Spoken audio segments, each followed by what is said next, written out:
কদিন আগে এই লঙ্কা গাছটা আমি কিনে এনেছি। তো এটা একটা কালো লঙ্কার গাছ। তো এখানে অনেকগুলো কুড়ি হয়েছে, ফুল হয়েছে। তো এখন আমি কি করব, এই কুড়ি আর এই ফুলগুলো ঠিক এইভাবে কেটে দেবো।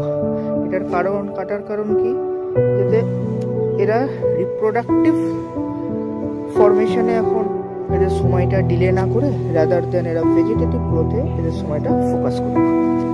তাহলে কি, যত ভেজিটেটিভ গ্রোথ তত বেশি ব্রাঞ্চ, যত বেশি ব্রাঞ্চ নেক্সট ফ্ল্যাশে তত বেশি ফুল আর ফল।